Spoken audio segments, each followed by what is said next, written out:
When ancient bells were struck, something far more profound than sound filled the air.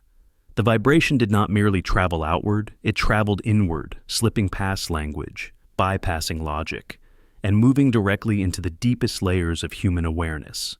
Long before neuroscience had names for brainwaves, long before psychology attempted to map consciousness, ancient civilizations understood something unsettling and precise.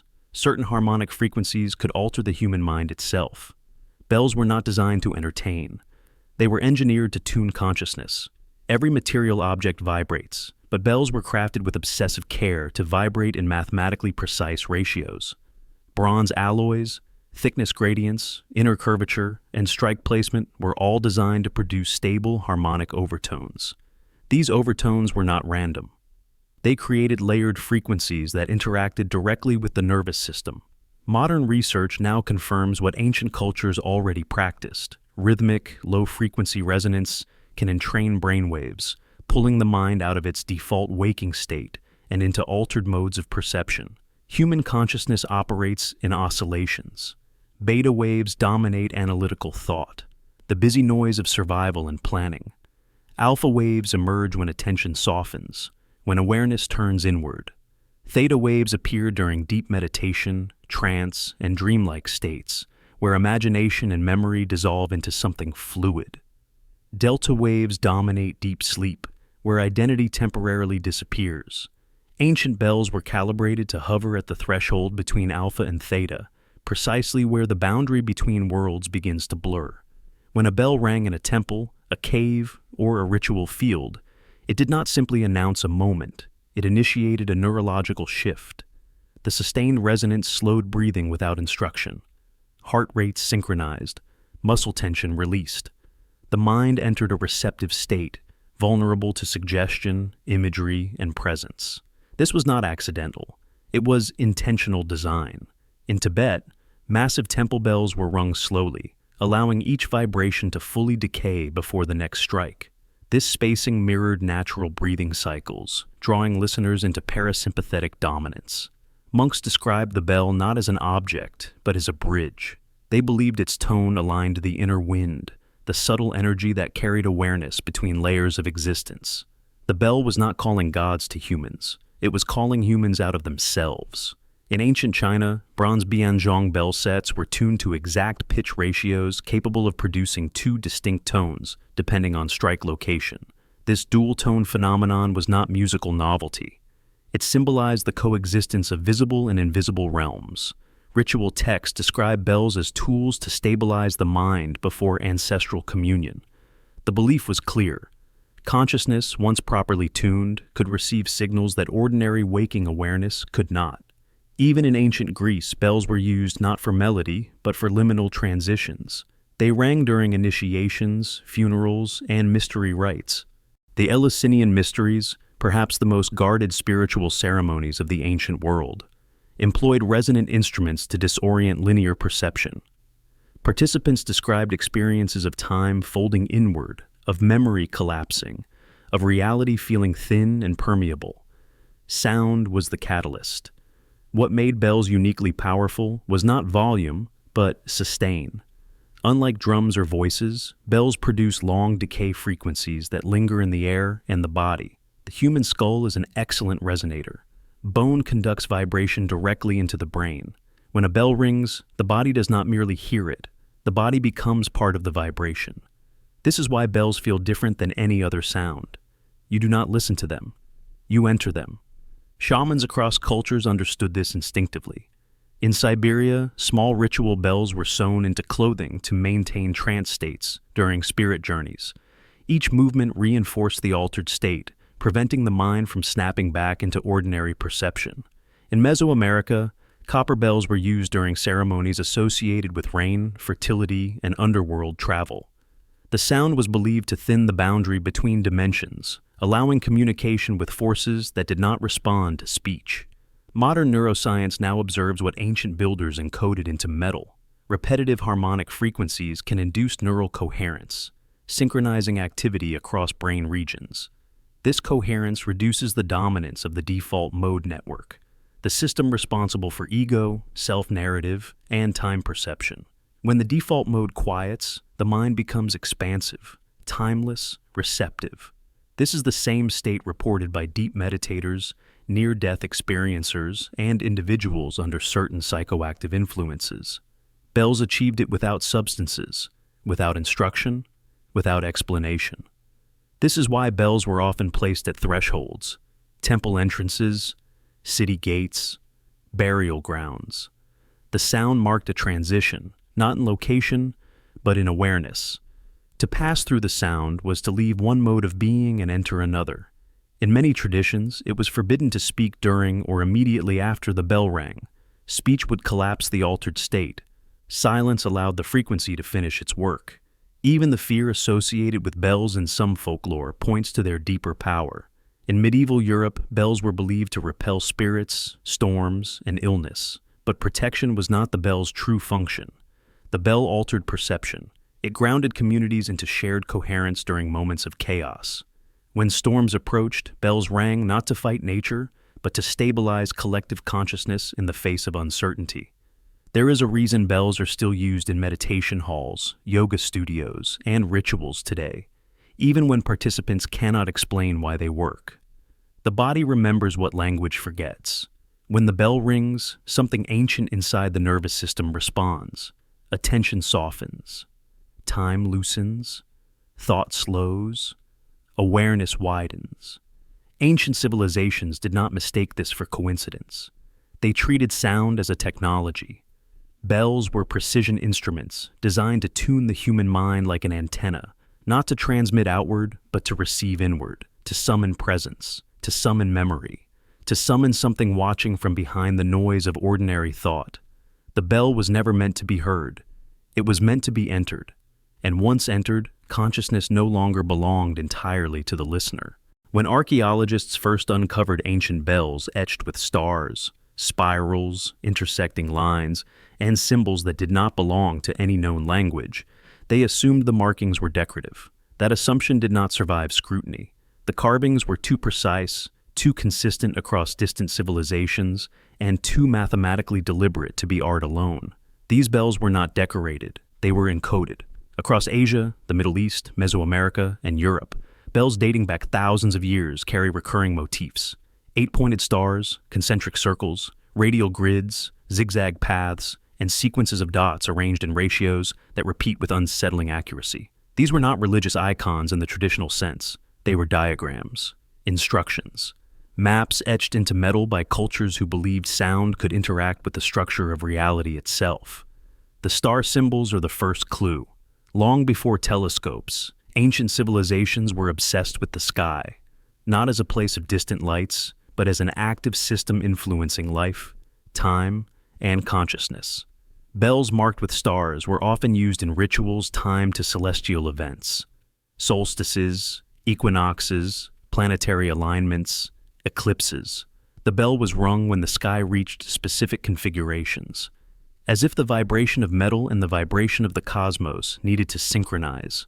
In Mesopotamia, bells found near temple complexes dedicated to Ishtar and Shamash contained star rosettes, arranged in numerical groupings that match known planetary cycles. The 8-pointed star, associated with Venus, appears alongside segmented rings that correspond to synodic periods. This suggests the bell was not merely symbolic, but a timing device, used to trigger rituals when cosmic conditions were considered receptive. The bell did not summon gods arbitrarily. It summoned attention at precise moments. In ancient China, bronze bells engraved with grid patterns and intersecting lines reveal mathematical ratios identical to those used in early cosmology texts, describing the structure of heaven and earth. These ratios governed music, architecture, governance, and ritual. The bell was a microcosm.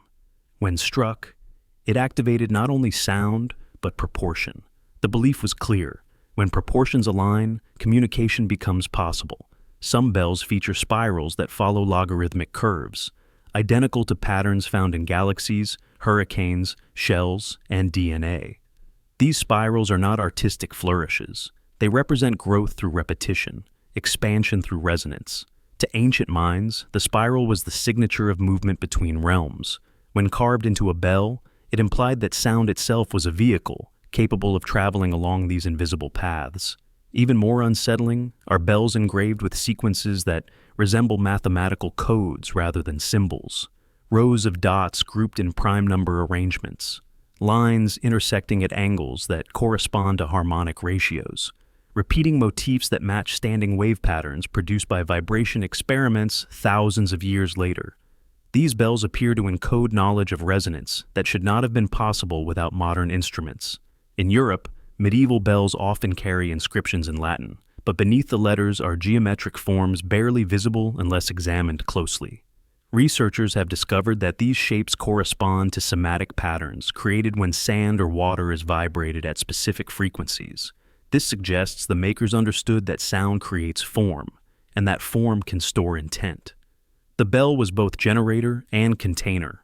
In Mesoamerica, copper bells recovered from ritual sites contain star patterns linked to Venus cycles, associated with death, rebirth, and transitions between worlds. These bells were used in ceremonies meant to open portals to the underworld. The markings were not decorative, they were warnings and guides. They indicated when and how the bell should be used and what kind of response it might provoke.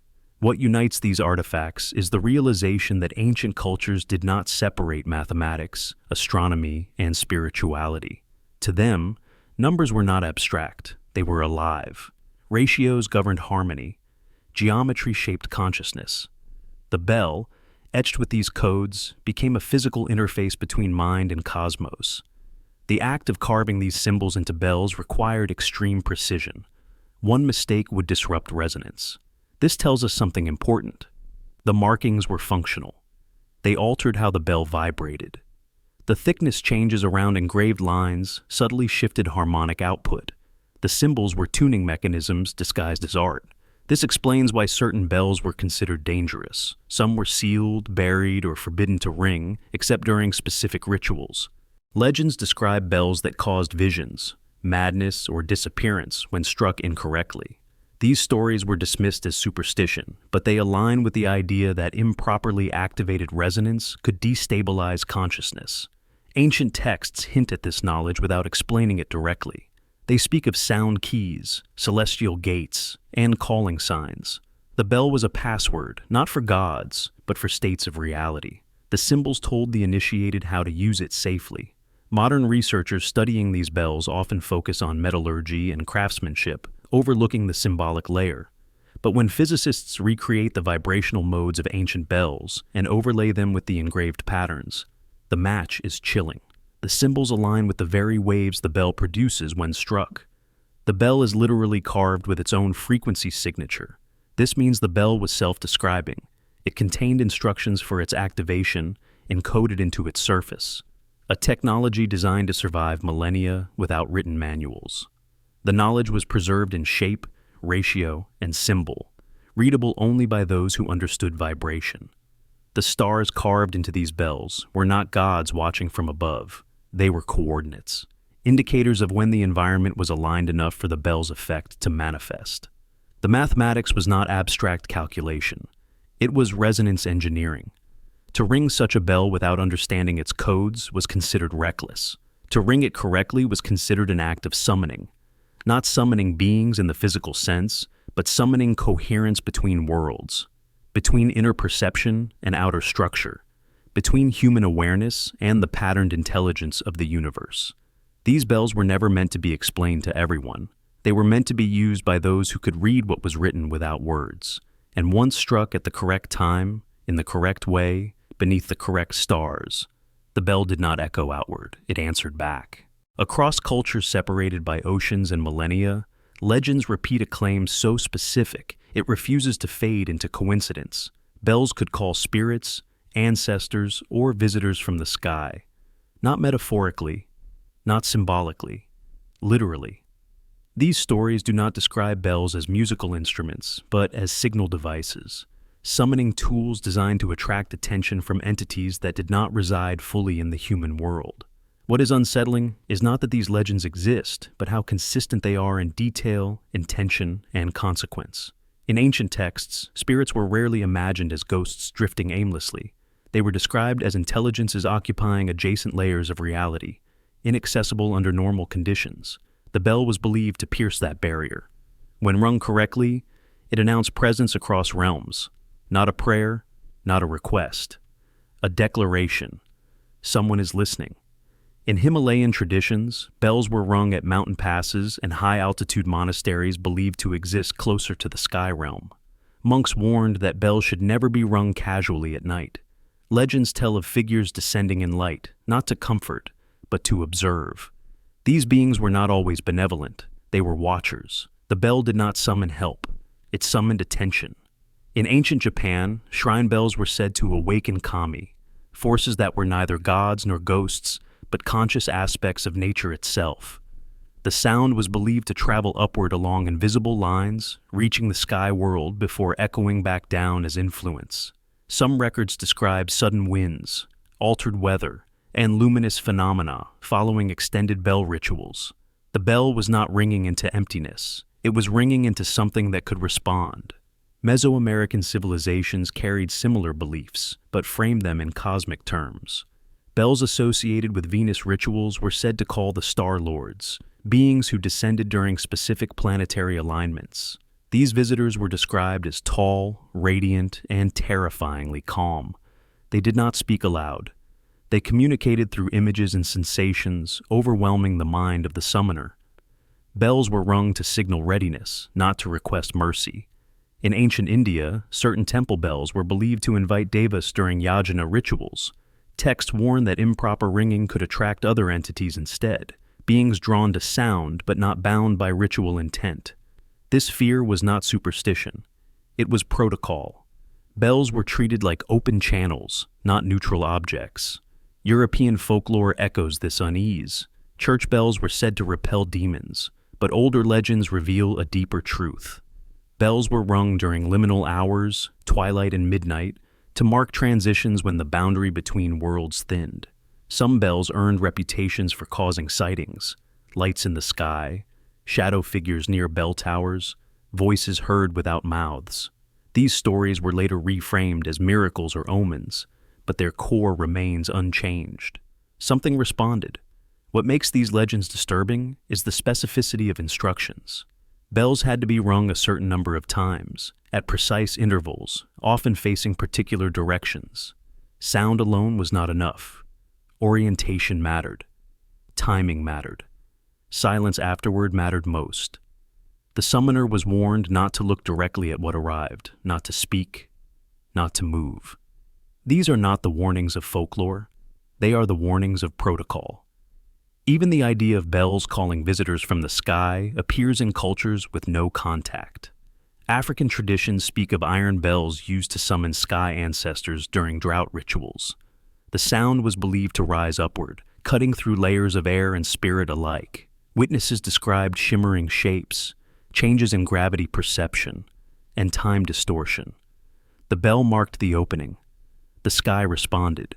Why the sky? Ancient people did not view the heavens as empty space. The sky was a domain, layered, inhabited, structured. Stars were not just lights, but markers of presence. To ring a bell beneath them was to announce oneself across the cosmic hierarchy. The bell was a beacon. Modern science unintentionally reinforces this idea. Sound does not travel into space, but vibration does affect electromagnetic fields, atmospheric ionization, and human perception.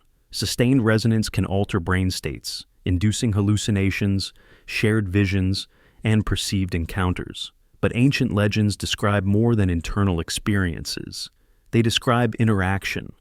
This is where skepticism falters. Independent accounts describe similar beings, similar sensations, similar consequences, loss of time, physical exhaustion, lingering fear, changes in personality. Some legends speak of people who rang the bell and were never the same.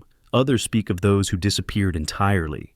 In Central Asia, certain bells were buried after being blamed for attracting sky visitors during times of upheaval. The bells were not destroyed, they were hidden. The belief was that destroying them would release whatever was bound to them.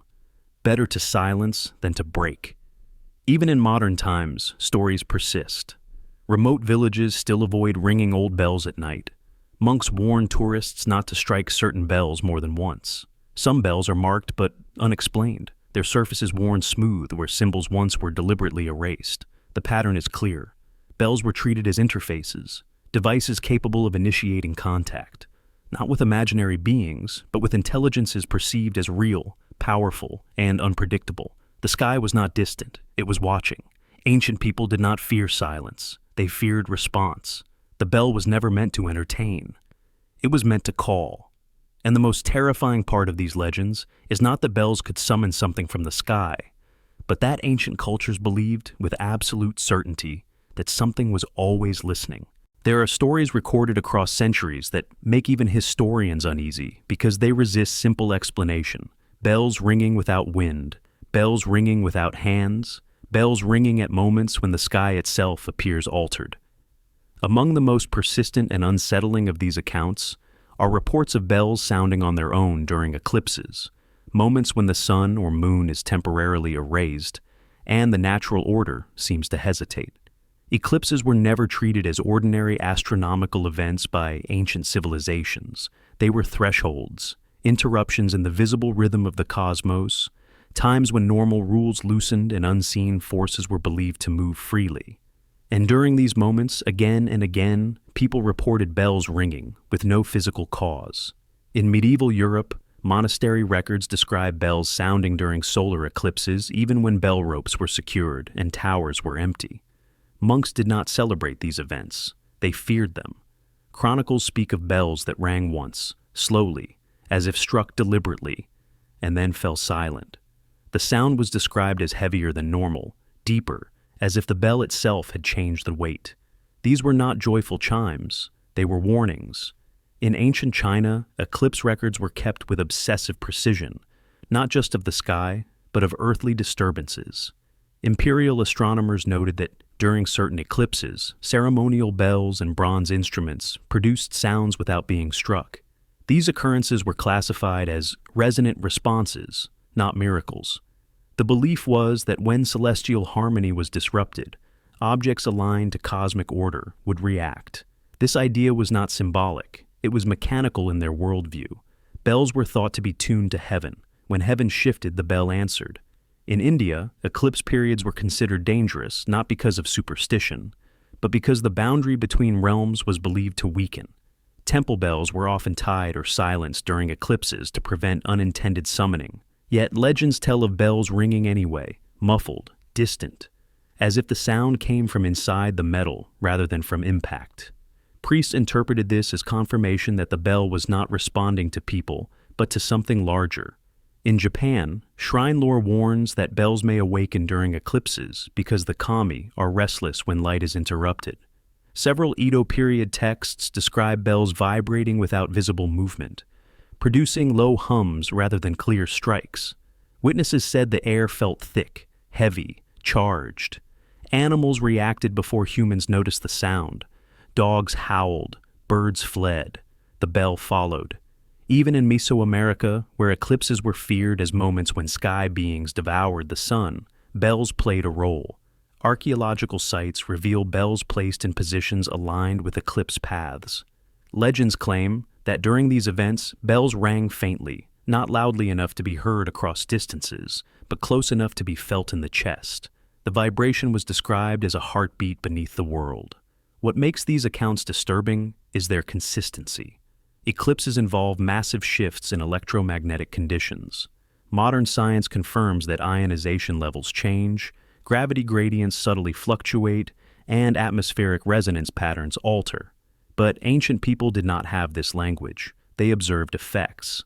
Bells, made of metal alloys, suspended in towers or frames, are sensitive to vibration. They respond not only to physical strikes, but to resonance. When the environment changes, the bell becomes an antenna.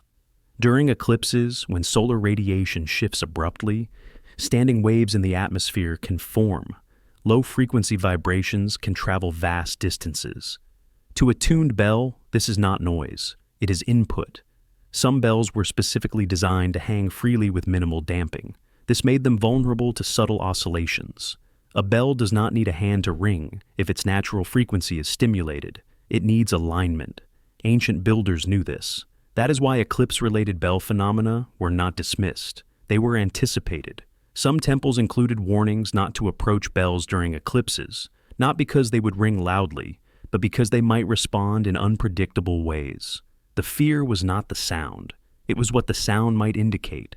Legends describe people who heard bells during eclipses and felt watched.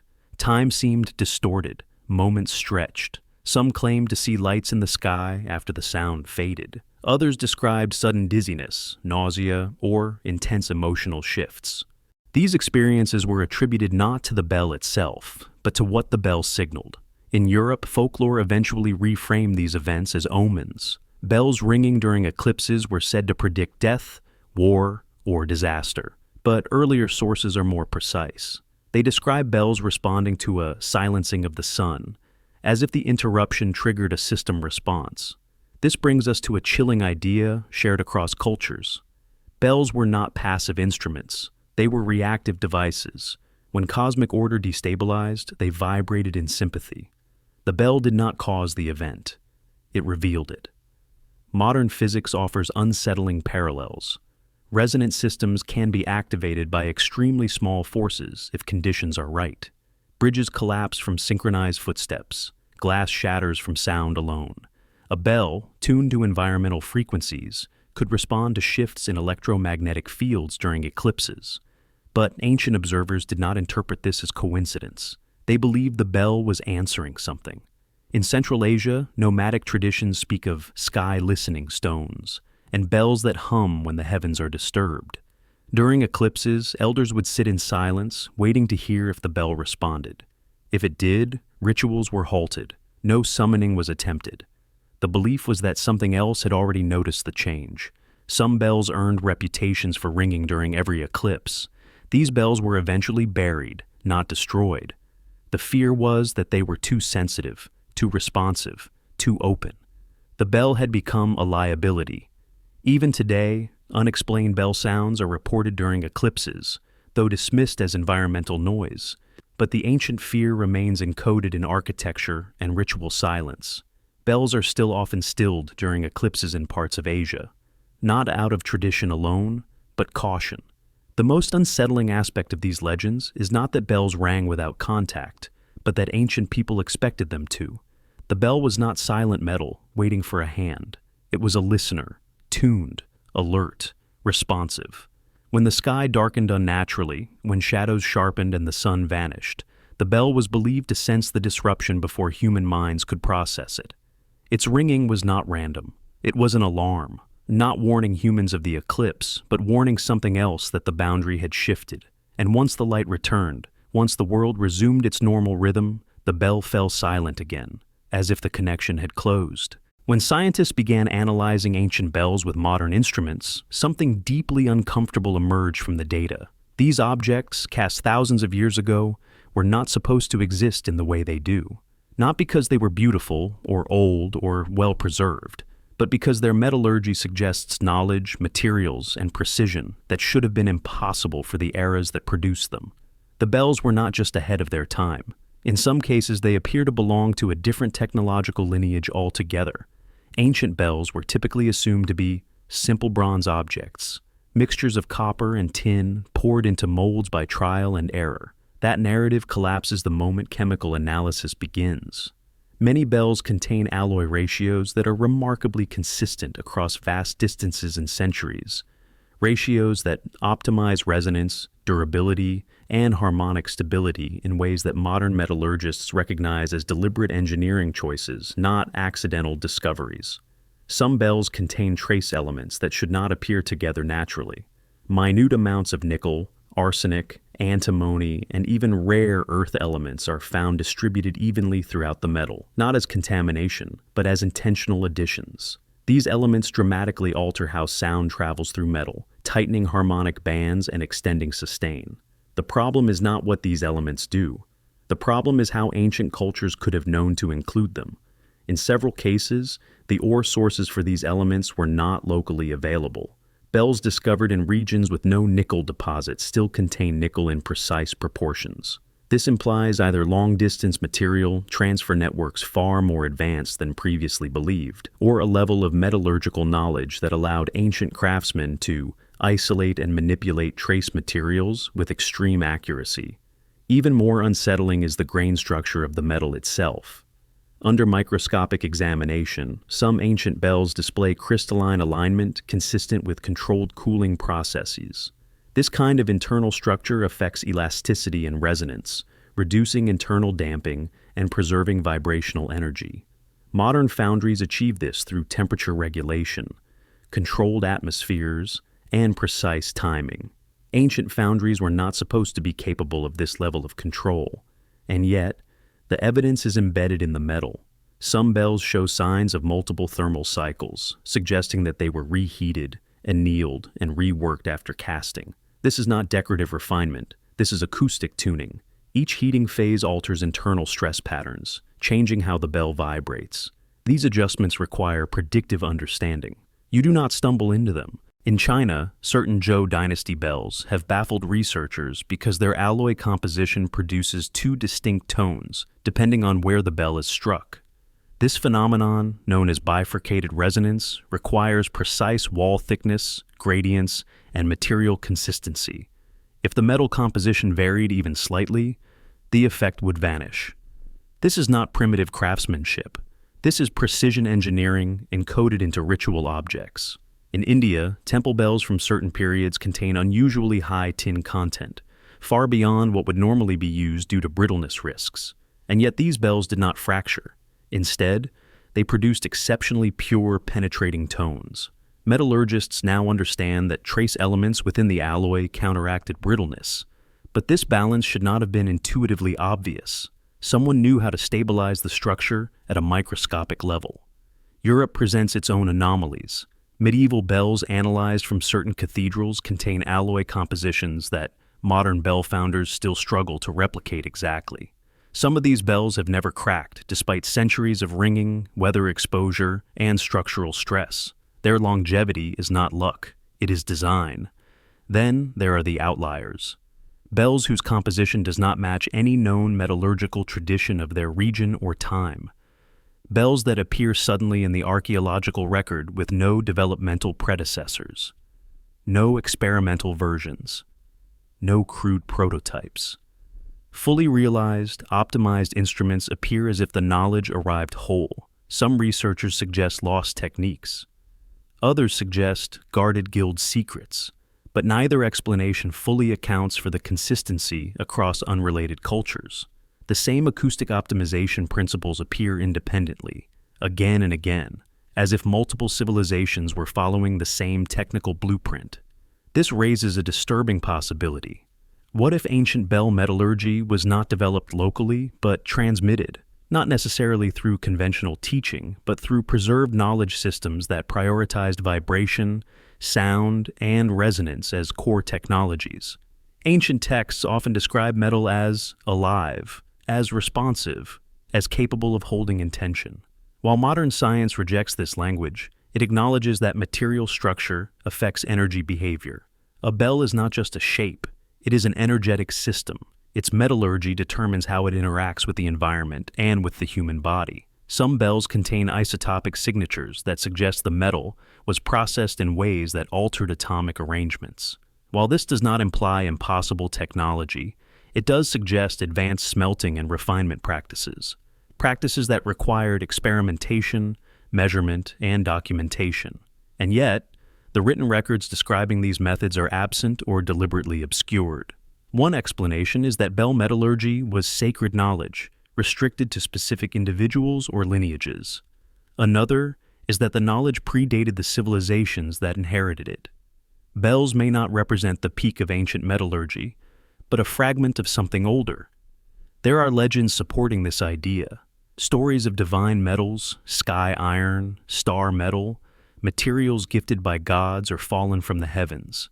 While often dismissed as myth, meteorite iron was indeed used in ancient times, and it contains nickel in high concentrations.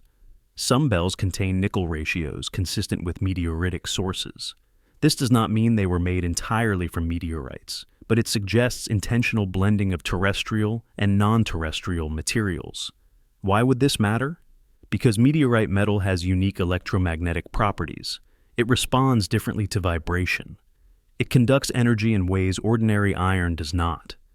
If bells were meant to interact with cosmic forces, this choice would make sense. Even without extraterrestrial explanations, the fact remains. Ancient bell metallurgy reflects a level of intentionality and understanding that modern narratives struggle to explain. These were not crude objects accidentally tuned into power. They were built with purpose.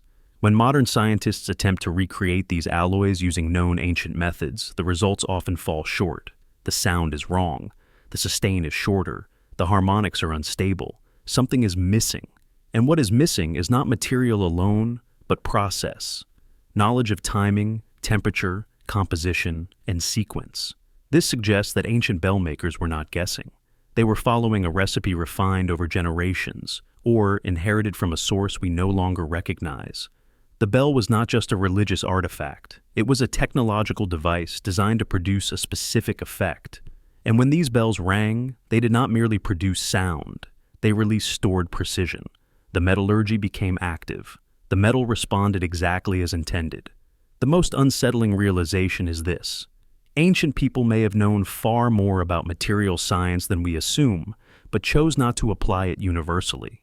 Instead, they embedded it selectively into objects meant to alter consciousness, mark transitions, and possibly interact with forces beyond ordinary perception. The bell was one of those objects, and its metal remembers what history forgot. When modern physicists first detected gravitational waves, ripples moving through the fabric of space-time itself, they visualized the data as interference patterns, waves overlapping, reinforcing, canceling, bending around invisible structures. These patterns were not abstract. They formed precise geometries, hourglass curves, nested ovals, flared cones, standing wave nodes frozen into shape. And when some researchers later compared these patterns to the silhouettes of ancient bells, the similarity was not poetic. It was structural. Ancient bells across multiple civilizations share a remarkably consistent geometry: a flared mouth, a narrowing waist, a thickened crown, a smooth, uninterrupted curvature from top to bottom. For centuries, this shape was explained as acoustic optimization alone, but acoustics does not require this exact profile. Many shapes can resonate. Few need to mirror the mathematical solutions of wave interference in space-time. Gravitational waves are not sound waves. They are distortions of distance itself, produced by massive accelerating objects like colliding stars and black holes. Yet, when these waves pass through space, they create standing interference patterns under certain conditions. These patterns are governed by the same mathematics that describe resonance in metal, air, and bone. The equations do not care about scale. They repeat. What is unsettling is that the bell's profile matches the natural geometry of a system designed to sustain, amplify, and stabilize waves without tearing itself apart. In physics, this is called a resonant cavity. In cosmology, space-time itself behaves like one. When a bell is struck, vibrations propagate through its body, reflect inward, interfere with themselves, and form stable standing waves. The bell's shape determines where energy accumulates and where it cancels. If the shape is wrong, energy dissipates chaotically. If the shape is right, energy organizes. Gravitational wave interference behaves the same way. Space compresses and expands in orthogonal directions, forming regions of amplification and null zones. The classic bell curve profile, long before it was a statistical concept, appears naturally when energy distributes optimally across a resonant system. Ancient bells are not merely bell-shaped, they are wave-shaped. Some bells exaggerate this further. Certain Asian and Central Asian bells feature elongated waists and subtly asymmetric flares. When modeled digitally, these shapes correspond to higher-order interference modes, the same modes predicted in space-time wave simulations. This is not coincidence in aesthetics, it is convergence in mathematics. Ancient builders did not have lasers or interferometers, but they had observation. They had intuition. They had centuries of experimentation with vibration. When they struck metal and watched sand dance into patterns on its surface, they were witnessing interference. When they noticed certain shapes produce deeper, longer-lasting resonance, they were discovering the geometry of waves. In sacred architecture, the same shapes appear: domes, spires, vaults. But bells are unique because they are mobile resonant objects. They carry the geometry of wave interaction into motion. When a bell rings, it does not just vibrate internally. It projects its wave structure outward, imprinting space with organized interference. This is where ancient belief becomes unsettlingly precise. Many traditions described bells as tools that could shape the air or bend the unseen. In modern terms, vibration organizes matter. It alters neural oscillations. It can even influence electromagnetic environments at small scales. If space-time itself is a medium capable of vibration, then the bell's shape becomes more than acoustic. It becomes symbolic of how waves move through reality.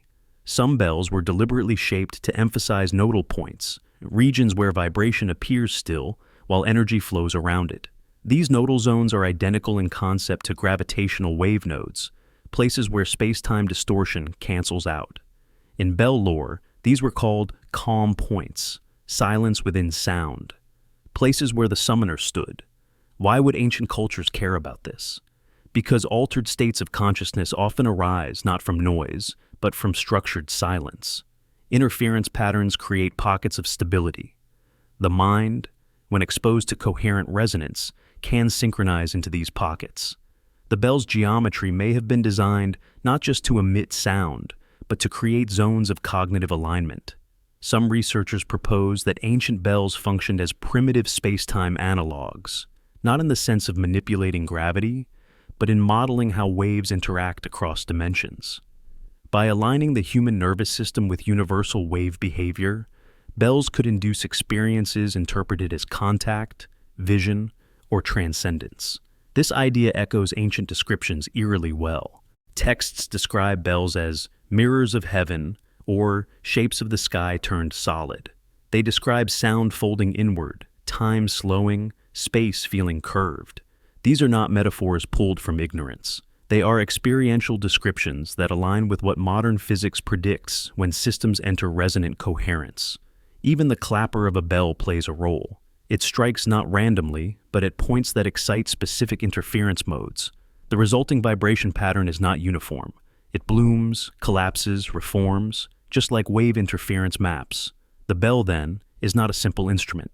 It is a frozen wave, a solidified solution to equations that describe how energy prefers to move. Ancient people may not have written the equations, but they carved the answers. This reframes every legend about bells summoning, opening, calling.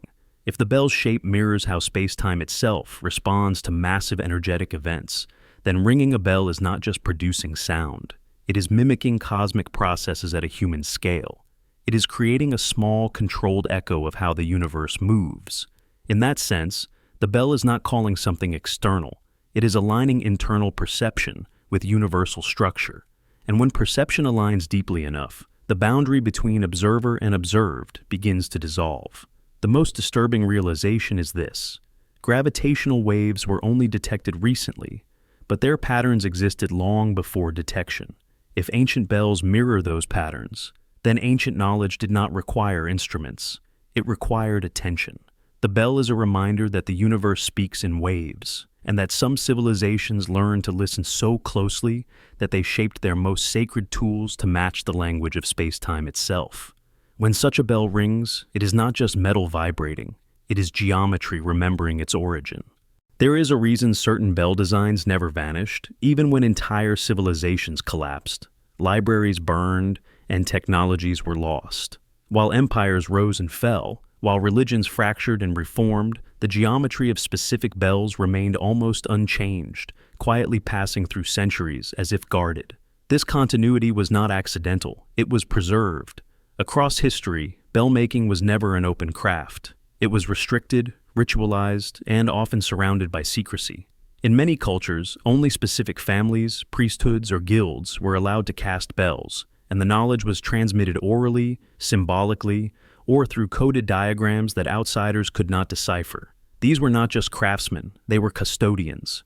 In medieval Europe, bell founders belonged to closed guilds whose internal rules were stricter than most trades. Apprentices swore oaths of silence. Certain measurements were never written down. They were memorized, passed from master to apprentice in fragments over years.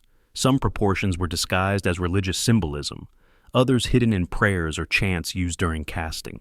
The bell was not merely poured, it was consecrated at every stage, as if the process itself was dangerous if mishandled. Church records mention bells being baptized, but this was not symbolic alone. The ritual marked the moment when knowledge transferred from human control to something autonomous. Once a bell was complete, it was treated as an entity. Its name mattered, its placement mattered, its ringing schedule mattered. These were containment protocols as much as religious customs. Beneath the surface of Christianity, older traditions survived. Many bell shapes used in cathedrals are mathematically identical to pre-Christian ritual bells from pagan Europe. The church did not invent them, it absorbed them, and the knowledge of how to make them correctly did not reside with bishops. It remained with the founders. Some historians have noted that during periods of intense religious reform, when heretical texts were destroyed and symbols erased, bell designs remained untouched. The reason is unsettling. Bells were considered essential infrastructure. Removing them would destabilize communities. But more importantly, those in power may not have fully understood what they were preserving, only that removing them caused unrest. Secret societies thrived in this gap. The Knights Templar, often mythologized, were not just warriors. They were engineers, architects, and custodians of older knowledge absorbed during their time in the East. While direct evidence is scarce, architectural patterns linked to Templar sites show consistent use of bell geometries aligned with resonance principles. Some Templar chapels were designed around bell towers that functioned as acoustic focal points, not merely call systems. When the Templars were dissolved, their knowledge did not vanish, it fragmented. Masonic traditions absorbed architectural ratios.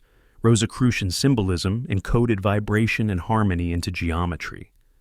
Alchemical texts spoke of metals not as substances, but as stages of transformation. Bells appear repeatedly in these traditions, not as instruments, but as metaphors for perfected matter. In Asia, secrecy was even more explicit. In China, the casting of imperial bells was controlled by the state, but the technical knowledge resided with hereditary artisan families. These families outlasted dynasties. When rulers fell, the bell makers remained. Their designs persisted through regime change because they served something older than politics.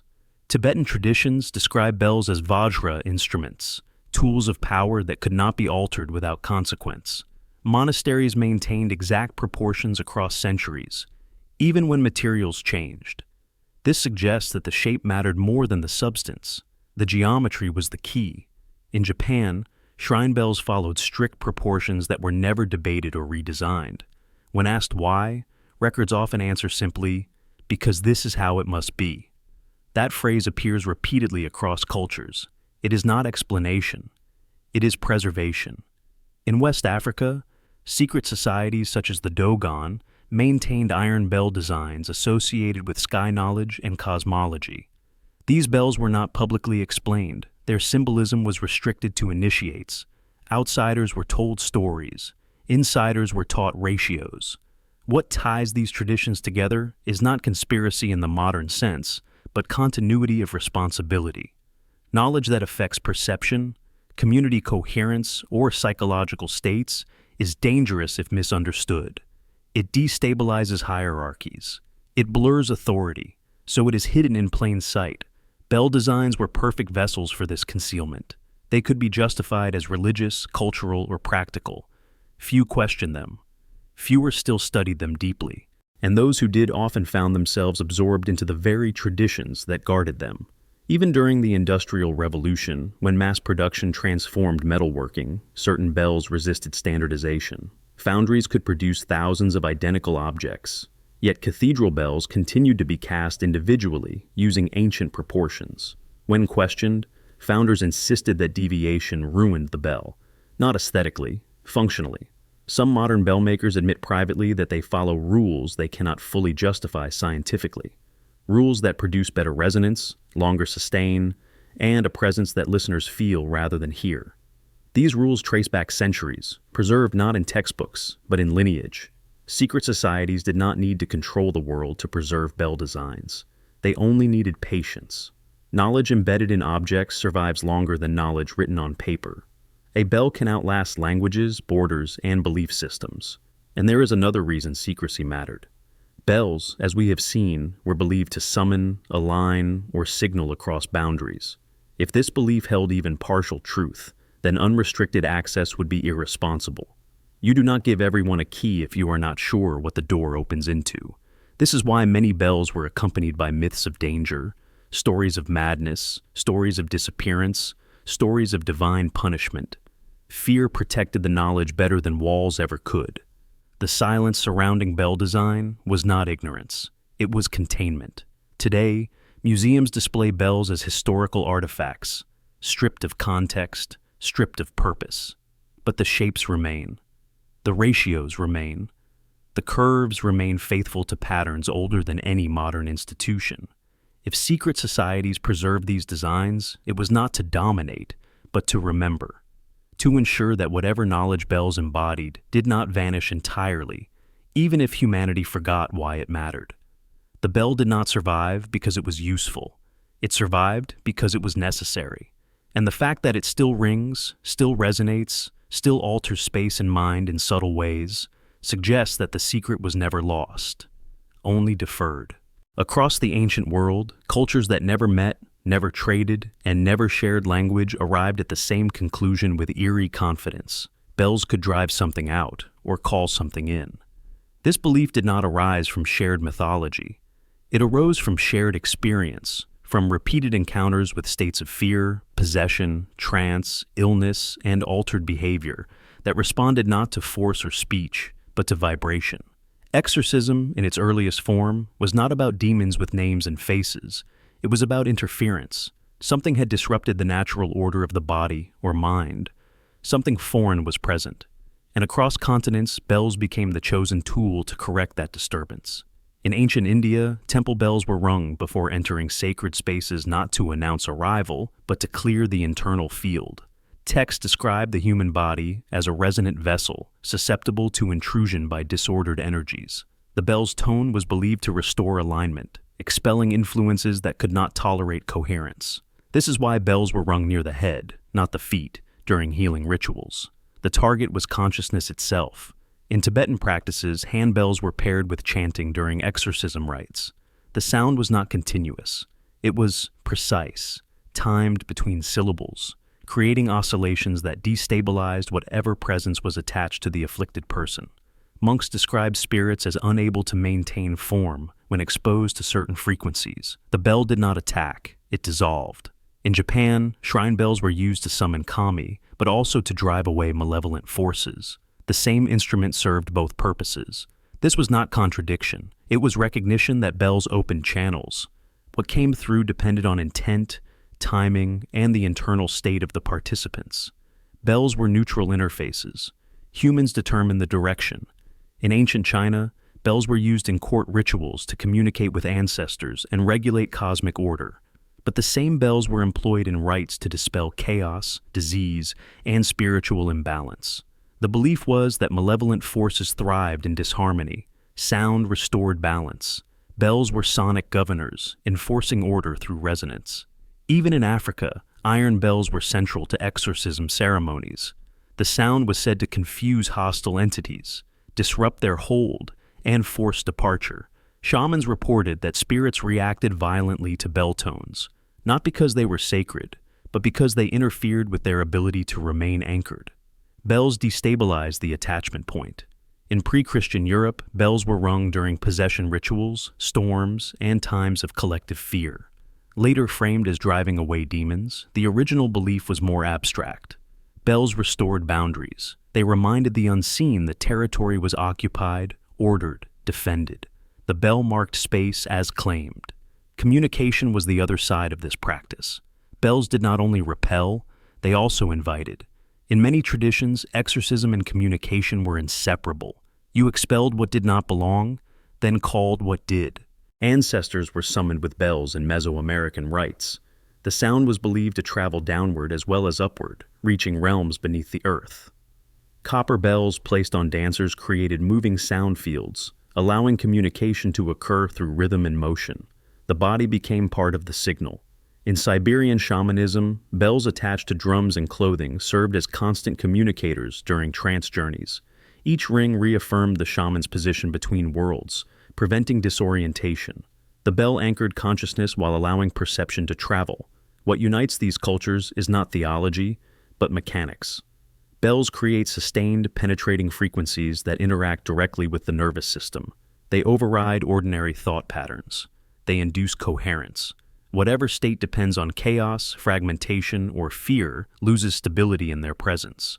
This explains why bells appear in possession accounts. A possessed person is not simply inhabited. They are dissociated, fragmented, dysregulated. Bells resynchronize. The presence either integrates or departs. Modern psychology recognizes this effect without the language of spirits. Certain sounds can interrupt dissociative states. Rhythmic auditory stimulation can ground individuals experiencing psychosis or panic. Bells do this instantly, without explanation, without belief. Ancient cultures noticed the result before understanding the mechanism. They named the effect. They ritualized it. They built protocols around it. Communication rituals followed the same logic. If bells could stabilize consciousness, then stabilized consciousness could perceive more. Visions, voices, insights emerged after bell ringing, not because bells carried messages, but because they cleared interference. This is why bells were rung before divination, prayer, and trance. They prepared the receiver. In Christian exorcism, bells were often rung during the rite, though later emphasis shifted to spoken incantations. Earlier traditions relied more heavily on sound than speech. Sound reaches places language cannot. Even today in remote regions, bells are still used during healings, possessions, and rituals of contact. Not out of tradition alone, but because they work. The universality of this practice is the most compelling evidence. Independent cultures do not converge on the same tool without cause. Bells were discovered, tested, and retained because they produced reliable results. They expelled what resisted order. They invited what responded to alignment. Exorcism and communication were not opposites. They were phases of the same process. Clear the channel. Then listen. The bell was never a weapon. It was a filter. And across the world, humanity learned that some things cannot survive resonance, while others only appear once resonance is achieved. That knowledge echoes still, every time a bell rings and something unseen either withdraws or draws closer. Across continents, across centuries, bell towers rise in places that appear chosen, not convenient. When modern researchers began mapping their locations, something emerged that was never meant to be obvious. Ancient bell towers are not randomly placed. Again and again, they stand precisely where invisible lines of energy were believed to intersect. Ley lines. Paths ancient cultures claimed carried the pulse of the earth itself. And at these intersections, bells were raised like sentinels. Ley lines were not invented by modern mystics. Long before the term existed, civilization spoke of dragon veins, spirit paths, serpent lines, song lines, and sacred roads. These were not metaphorical concepts. They were perceived currents, routes along which energy, consciousness, and influence moved. Ancient people did not map them with instruments. They mapped them with experience. Places where animals behaved strangely, where people felt altered, where visions occurred, where sound carried farther than it should. Bell towers were placed there deliberately. In medieval Europe, many cathedral bell towers sit directly atop pre-Christian sacred sites. Churches were not built on empty land. They were built on power points already known to local populations. When Christianity spread, it did not erase these sites. It repurposed them. The bell tower replaced the standing stone. The bell replaced the chant. But the location stayed the same. When researchers overlay modern ley line maps with historical bell tower locations, the overlap is startling. Major bell towers cluster at intersections, not along the lines themselves. Intersections are amplification points, places where energy is believed to intensify, fluctuate, and converge. If a bell were meant to broadcast or receive something, this is exactly where you would place it. In China, ancient bell towers were constructed along dragon veins, energetic pathways described in feng shui texts. These veins were said to influence the health of cities, the stability of dynasties, and the flow of time itself. Bells placed along these paths were not ornamental, they were regulators. When struck, they were believed to correct imbalances, calm unrest, and realign the city with heaven. In Tibet, monasteries with bells were built on mountain ridges, considered energetic crossroads between earth and sky. Bells rang across valleys not merely to mark time, but to shape the surrounding energetic field. Monks believed the sound traveled along invisible channels, cleansing the land and opening paths for higher perception. In Mesoamerica, temples with bells and resonant chambers align with geomagnetic anomalies and ley intersections. These sites were used for rituals of communication with sky beings and ancestors. The bell tower, or resonant structure, was not an accessory. It was the focal point, the place where worlds touched. In Britain, standing stones, stone circles, and later church bell towers align along straight paths stretching for miles. These alignments ignore terrain, rivers, and practicality. They follow something else, something unseen. Bells added to these sites transformed passive markers into active nodes. The reason bells mattered at ley intersections lies in resonance. Ley lines are believed to be channels where Earth's electromagnetic and subtle energies flow. Whether one accepts the mystical explanation or the scientific one, these locations are often associated with unusual geophysical activity. Variations in magnetism, increased ionization, altered acoustics. Sound behaves differently there. A bell rung at such a point does not disperse evenly. It travels. It carries farther. It feels heavier. Witnesses across history describe bell sounds that seem to wrap around the listener, come from multiple directions, or linger unnaturally long. These effects are amplified at energetic intersections. Ancient builders noticed this. They did not have words like electromagnetism, but they had sensation. They knew where sound felt alive. They built there. Some traditions believed ley line intersections were gateways, not physical doors, but points where communication across realms was easier. Bells placed at these points acted as keys. The sound did not travel outward randomly. It traveled along the lines, like a signal sent down a wire. This belief explains why bell towers were often aligned not only horizontally with other sites, but vertically with the sky. Many towers align with solstice sunrises, star risings, or lunar paths. The bell stood at the crossing of earth and sky currents. When rung, it activated both. In Africa, iron bells used in rituals were rung at specific locations, considered crossroads of spirit paths. These crossroads were feared and revered. Bells rung there were said to attract both helpful and dangerous entities. Location determined outcome. In native traditions, certain hills and ridges were known as listening places. Sound spoken there returned altered, echoed differently. Bells introduced later were immediately recognized as powerful tools when rung at these sites. The land responded. Even today, dowsers, geologists, and acoustic researchers note that many ancient bell towers sit atop fault lines or underground water crossings. Moving water generates electromagnetic fields. Fault lines release stress energy. These are natural amplifiers. The bell did not create the energy. It interacted with it. This reframes bell towers entirely. They were not built to be tall for visibility alone. Height allowed sound to intersect more of the energetic field. The higher the bell, the more lines it crossed. The tower became an antenna. Legends support this interpretation. Stories tell of bells that protected cities not by warning of attack, but by stabilizing the land itself. When bells were removed, disasters followed. Floods, plagues, social unrest. These stories may sound symbolic, but they reflect a belief that bells maintained equilibrium at key points. Some bell towers were never rung regularly. They were reserved, silent for years, then activated during crises, eclipses, wars, transitions of power, moments when the energetic balance was believed to be threatened. The bell was an intervention, not a decoration. There are even records of bell towers being repositioned, dismantled, and rebuilt when their alignment was disturbed. Builders cared more about placement than appearance. The site mattered more than the structure. Modern cities unknowingly inherited these nodes. Roads, power grids, and communication hubs often sit where ancient bell towers once stood. The intersections remain valuable, even if their original purpose is forgotten. What does this imply? that bells were not isolated instruments, but components of a planetary network, a grid, a system designed to regulate, communicate, and possibly summon across distances and dimensions. When a bell rang at a ley intersection, it did not act alone. It resonated with the land, the sky, and every other node aligned with it.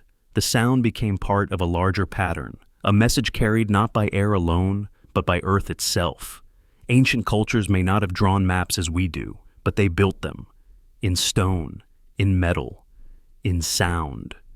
Bell towers were markers of awareness, of places where reality felt thin, of intersections where the unseen pressed close to the visible. And when the bell rang from such a place, it was not simply announcing time or ritual, it was activating the crossroads, calling along the lines, letting whatever moved through them know that the channel was open, and that someone, somewhere, was listening. Long before language was formalized, long before symbols were scratched into stone or stories fixed into text, humans searched for a way to announce themselves to the unknown. Fire signaled to distant tribes. Drums carried messages across valleys, but bells did something fundamentally different. They did not communicate across space alone. They communicated across states of existence. And this raises a question that ancient cultures seem to answer without hesitation, even if modern minds resisted. Were bells the first communication devices, not with other humans, but with something else entirely? To ancient people, the universe was not empty. It was inhabited, not necessarily by creatures with bodies like ours, but by intelligences that moved through air, sky, earth, and unseen layers of reality. These were not imagined as fictional beings. They were experienced, and communication with them did not rely on words, because words belong to human minds. It relied on vibration. Speech is fragile. It fractures in distance. It is shaped by culture and meaning. But vibration is universal. It does not require translation. A bell does not speak in language. It speaks in frequency. And frequency is the closest thing to a common tongue shared by all systems in the universe, biological or otherwise. Ancient myths describe the earliest bells as gifts, not inventions. In some stories, they were taught to humans by gods. In others, they were discovered after celestial events, meteor falls, or encounters with luminous beings. Whether these stories are literal or symbolic, they reveal how bells were understood, not as tools for humans alone, but as interfaces. Across cultures, bells were rung not to talk, but to announce, to say, "We are here, we are aware, we are ready." This is not how humans communicate with each other. It is how one signals presence to something unseen. In early Vedic traditions, sound was considered the fundamental fabric of reality. The universe itself began with vibration. In that worldview, ringing a bell was not making noise. It was participating in creation. The bell aligned human action with cosmic process. When rung with intention, it was believed to attract intelligences that existed at higher vibrational states. In ancient Mesopotamia, bells were rung during rituals meant to call down divine attention. The gods were not thought to hear prayers the way humans hear speech. They were thought to respond to resonance. This is why offerings were accompanied by sound, incense, and geometry. All were forms of signal. The same logic appears in shamanic traditions worldwide. Shamans did not speak to spirits in full sentences. They rattled. They rang. They vibrated. Bells attached to clothing or staffs ensured constant signal emission during trance. The shaman became a moving beacon, broadcasting presence across layers of reality. This is important. Bells were not used only when someone wanted something. They were used before communication began. They were handshake signals, a way to open a channel. In modern terms, bells function like connection protocols. Before data can be exchanged, a link must be established. Ancient people believed that many non-human intelligences could not tolerate incoherence. Chaotic minds could not be perceived. But when a bell rang and the human nervous system synchronized into a coherent state, perception aligned. Only then could communication occur. This is why bells appear before prayer, before trance, before divination. They did not carry messages outward. They prepared the receiver inward. Communication was not about sending. It was about tuning. If bells were meant to communicate with non-human intelligence, what kind of intelligence was it? Ancient descriptions vary, but patterns emerge. Sky beings, ancestors, nature spirits, watchers, guardians, teachers. None of these fit neatly into modern categories, but all share one trait. They were not fully physical. They were associated with light, sound, movement, and knowledge rather than flesh. Modern physics may offer an unexpected parallel. The universe is filled with signals humans cannot perceive directly. Electromagnetic waves, gravitational waves, neutrinos, dark matter interactions. Communication does not require bodies. It requires information transfer. Sound, at the right frequency, alters neural perception. It creates shared experiences, it induces visions, it compresses or expands time perception. Ancient people may have interpreted these effects as encounters because subjectively, that is what they felt like. But even if these encounters occurred entirely within the human nervous system, the result was the same. Information was received that did not feel self-generated. This is why bells were treated with caution. You do not open a channel lightly if you do not fully understand who or what might answer. Legends consistently warn that bells can attract the wrong attention. Ringing at improper times, places, or emotional states was believed to summon hostile or indifferent entities. This suggests bells were not symbolic. They were functional enough to be considered risky. Even in later religious contexts, bells retained this power. Church bells were believed to speak to angels and repel demons. But earlier traditions reveal a deeper fear. Bells might also attract something neither angelic nor demonic. Something older, something watching. Some bells were rung to call guidance, others to ward off intrusion. This dual use implies that bells were perceived as communication tools, not weapons. You do not repel what cannot perceive you. The idea that bells might be the first non-human communication devices becomes even more unsettling when we consider timing. Bells appear early in human history, often before writing systems. Why would humans invest so much effort into perfecting an object if its only purpose was sound? Drums were easier. Voices were sufficient. Bells required advanced metallurgy, precise casting, and deep experimentation. Unless sound was not the goal. Unless communication was. Some bells were never rung for people at all. They were placed in towers, caves, or high points where few humans stood. They rang outward, not inward, to sky, to land, to distance beyond hearing range. This is not how you communicate with a village. It is how you broadcast. In that sense, bells resemble beacons more than instruments. Early lighthouses used fire, bells used vibration. Both announced presence to something moving beyond direct sight. Were those something non-human? Ancient cultures believed so. Modern culture hesitates to say it, but the behavior remains strange regardless of interpretation. Humans built resonant devices, placed them at energetic nodes, aligned them with celestial events, guarded their designs, and rang them during moments of cosmic disruption. This is not the behavior of a species making music. It is the behavior of a species attempting contact. Whether that contact was internal, psychological, environmental, or truly external may never be fully resolved. But the intention is clear. Bells were not created to entertain. They were created to interact, and interaction implies another side. If bells were the first communication devices with someone not human, then their legacy still surrounds us.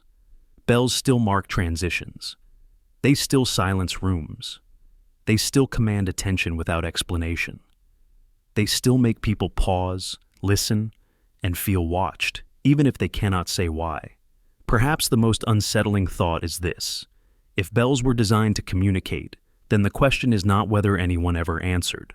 The question is whether the answers became so familiar that humanity stopped recognizing them as foreign because the bell still rings, and whatever it was meant to speak to may never have left.